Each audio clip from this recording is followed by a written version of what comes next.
Welcome back, everyone, to this week's episode of The Chrysalis Effect, where we are transforming mind, money, and manifestation.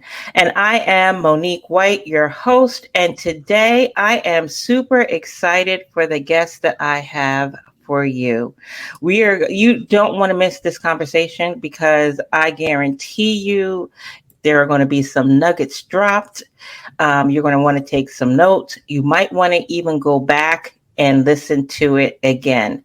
But before I introduce her, I want to just encourage you to hit that subscribe button, to like, comment, and share it out to 3 people. Share it out to 3 people because I promise you that you will be blessed with today's conversation. So today I have for you Miss Natolie Warren. Natolie is a licensed professional counselor who primarily focuses on serving women to heal their past wounds, grow in their confidence, and thrive in their lives and relationships. From professional women, business leaders, fellow healers, and go-getters, she loves helping those who are constantly pouring into others. She has a unique gifting and a sincere passion for helping her clients as they change and grow into their full potential. Natolie integrates complementary methodologies and techniques to offer a highly personalized approach tailored to each individual client. Thank you so much for joining me and welcome, Natolie, to the Chrysalis Effect. Oh, this is so amazing. Thank you, Monique, for having me. I'm super excited. Now, I've had you on multiple platforms and we have had conversations and I've been on your podcast. Mm-hmm. Now, so I'm excited of what you have to offer because your jam, your passion is mindset and how that ties into the integration. And I also know that you are a phenomenal woman of God. So tell me a little bit. I mean, I read the bio, but tell me what inspired you? What inspired you to do what you do today? Oh, wow. Good question. You're going to take me back. So I was always that kid that wanted to understand people and their behaviors, why they did what they did. And so it took me on a path of learning about psychology, it took me on a path of personal development. But honestly, I thought I was on the path for others. And I discovered while I was on it that this path was for me through my own experiences, through my own childhood experiences. So that's what kind of inspired me to do the work. And I absolutely love doing it. Awesome. Before we get started, what is one thing that people would not expect or know about you? Ooh, what would they know about? People probably wouldn't expect or know that I'm an introvert. I love being around people, supporting them, helping them. I'm in the service profession, but I am a true introvert. I love my space. I love my time. I love being alone. And so when I have an assignment or a task that I do it well, and then I'm out the door because I need to get back home to recharge. So most people are surprised to know that I am a true introvert.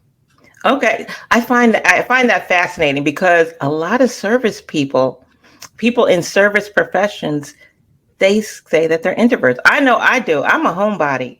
Mm-hmm. I love, I'm alone, but I'm not lonely. Mm-hmm. Makes sense? And so I think that I find that more and more. How about you?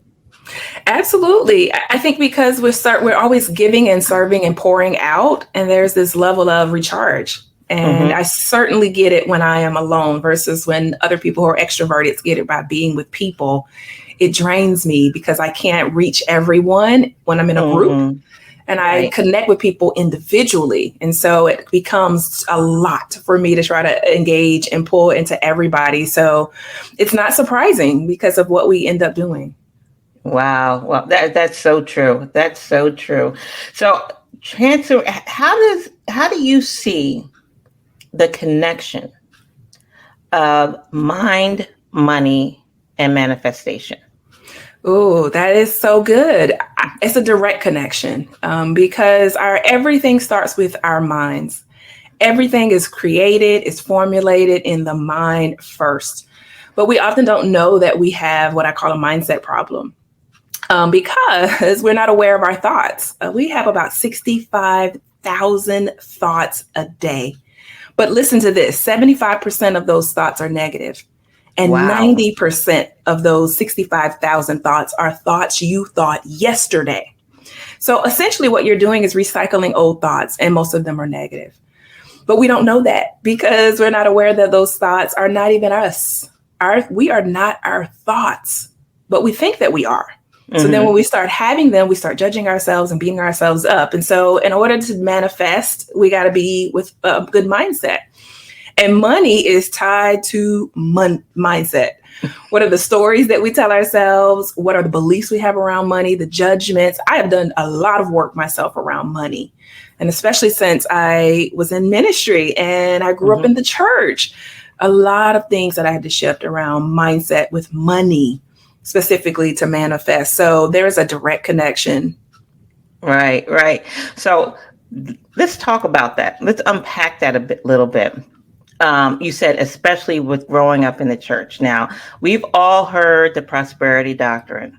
We've all know the promises that God talks about prosperity throughout his word. You know, he delights in the prosperity of his servants. You know, my storehouse is overflowing. So you get a lot of this kind of, I want to say, sometimes I think it's an example of an illustration or this figure of a sugar daddy, right? And so there's an expectation without the work, and then when that doesn't show up, then you're feeling a certain kind of way. So can we talk about that? And then, well, let me just write that before I forget about it because I don't want to confuse the issue. But let's talk about that first. Yes. So the idea of prosperity in ministry, in the kingdom, in church, all of those things that we call it, it has definitely been something that has taken a hold and has become very much something that's been more mentioned. And I do believe God has that for us. He wants that for us. It says, I wish above all things that you would prosper and be in good health, but even as your soul prospers. And I think we miss that piece. But the mindset that we have is, or can be, that God will do it all, right? I'll just depend on him to do it all. And we should, but we have to also do the work. We also have to put in the work. I think about all the miracles that he did in the Bible. If you read them, somebody had to do something, right? Whether it was that individual that received it, or there was friends and family around that person that did something. And so when we do that, as you mentioned, a lot of people end up, and I speak to them about it, they end up feeling a lot of anger because they're not sure, why didn't it happen for me? It happened for such and such. Why didn't I get that? Or they'll think, I followed the formula. I did what I read, I gave, I tithed, I showed up, I prayed, but it didn't happen. And they start to question God. And so I think this is something that we really have to unpack, because I believe God wants it for us, and it is for us to have, but there is a step, there's a process for us that we have to go through. Right. Faith is an action step, right? And then faith without works is dead also. But then I come to this thing of, what is prosperity? Is it necessarily money? You know, because I believe wealth is different for different people, means different things for different people. It's not always money. What are your thoughts on that? I think it's beyond money. I think money is one form of it, but prosperity can look like health. Prosperity could look like strategic ideas. I can't tell you the amount of times that I've gotten downloads that I know came from God. I wouldn't have known how to put it together myself. I wrote a book about a download that I received. I believe that is prosperity. Prosperity is joy. Right. Prosperity is peace. Joy and peace are two emotions that you can't really put your finger on it. You just know it. You just know peace. There isn't a description of it. It's just a knowing. But I believe that's prosperity. To wake up and feel fulfilled, to feel energized, to feel alive is prosperity. And I've been in spaces where I didn't wake up feeling that way. And so I know that that is also a form of prosperity. And if we overlook those things, we sometimes will think we are not getting it or we don't have it. Right. And I look at, and sometimes we see so many different examples of people that have all the money that in the world, more than most of us can even imagine, but they're still not happy. Mm-hmm. There's still that something missing. So it's got to be something more. He had to be talking about something more, right? Yes. So the flip side of that, though, is sometimes in the church, we unintentionally get programmed with this poverty mindset. Mm-hmm. For those that accumulate, then they're made to feel guilty. So how do we tackle that? That's a good question, because you're right. The opposite of that will be feeling like you don't have enough. And that's the scarcity mindset. We have to tackle the scarcity mindset by acknowledging what it is. I think sometimes we think this ability that, or this idea that I want to hold on to things and save them, is scarcity mindset. This fear that I won't get another one. We keep clutter in our house because of the scarcity mindset. Right. All of these things that we become attached to because we think there won't be more.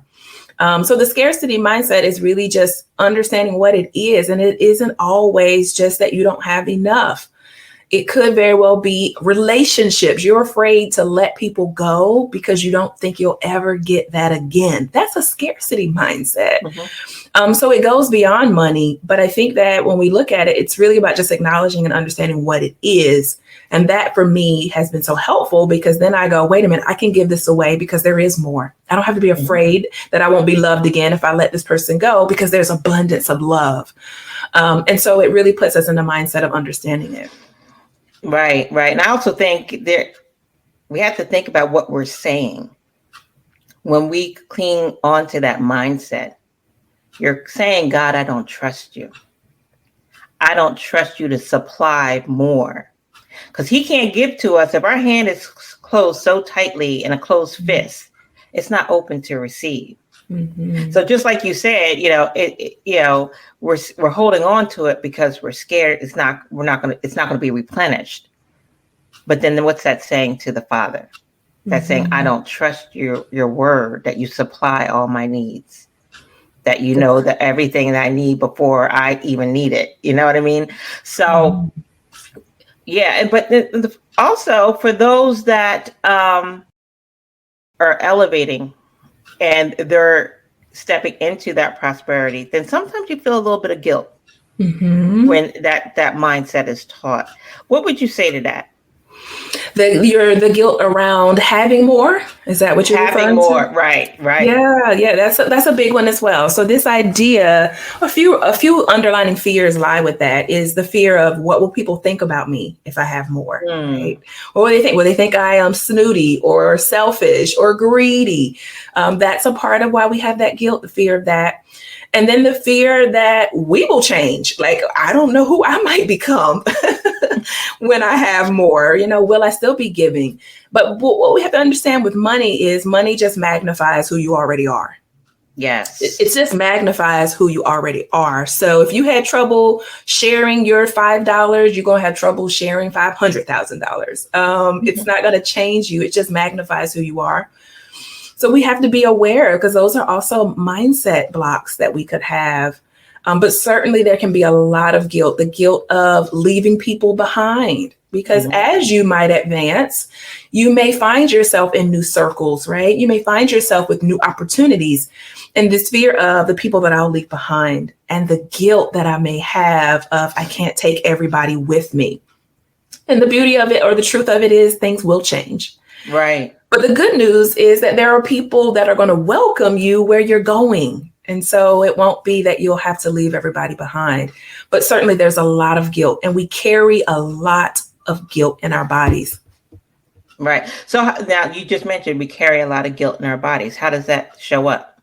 Ooh, it shows up in so many ways. So you feel guilty that you're not spending time with your children. So you punish yourself. Guilt makes us punish ourselves. So I punish myself because I'm not spending time with them. So I can't truly be happy. I can't do things that I really want because I feel guilty. In your business, if you're a business or entrepreneur, you feel guilty about charging the person the value of what you're offering them. So what do? I discount my prices. I offer a discount even before they ask for one because I feel guilty.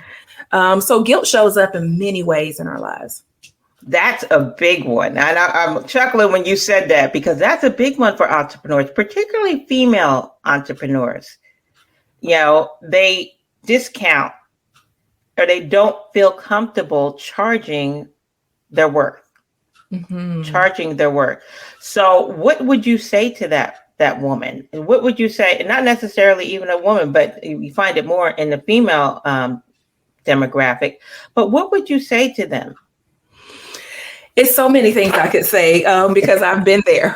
I can talk about it because I've been there. But one of the things that I think is helpful is to understand the exchange of what you're giving and the value of what you're providing. And so because I'm in the space of doing transformational work, the value of that, when someone is able to move from where they are and go for what they want and see themselves grow and change, there is not a price tag you can put on the value of that. And so then it's about understanding the exchange of what you're giving, which is a mindset, right? It's a mindset, and allowing yourself permission to take that in and to receive that. But a lot of the times money is tied to self-worth. And that is also where we find the challenges. How do I see myself? Am I valuable enough? Am I good enough? And so we struggle with that. We certainly can struggle in that area. Right. And actually, you and I had talked just briefly about that. About sometimes in our teachings and in our studies, there's a disconnect. There's a disconnect between the mindset piece and the manifestation piece. So can we delve a little bit more into that? Yes, certainly. So the disconnect between mindset and manifestation, nothing manifests without mindset, without thoughts, right? And so if we have blocks in our thinking around that, we won't be able to manifest it, or we will have a delay in what we are wanting to manifest. And I have seen that as well. So you're saying, this is what I want, but then your thoughts aren't aligned with that. Your behaviors aren't aligned with that. You're not showing up in the way you need to align with that. I often will tell women who you're becoming. How would she respond? How would she show up? How will she handle this situation? And then that allows you to align yourself to manifest what it is that you want. And I think that's so important, even not being clear on what you want. You know, you're saying, I'm open to this or this, but I'm not really sure. Maybe, I guess, I'm doubting it. Maybe it'll happen. It doesn't put you in an alignment to manifest it, to really see that thing happen. And so that is certainly a direct connection between our mindset and our thoughts and what actually happens. That is so true.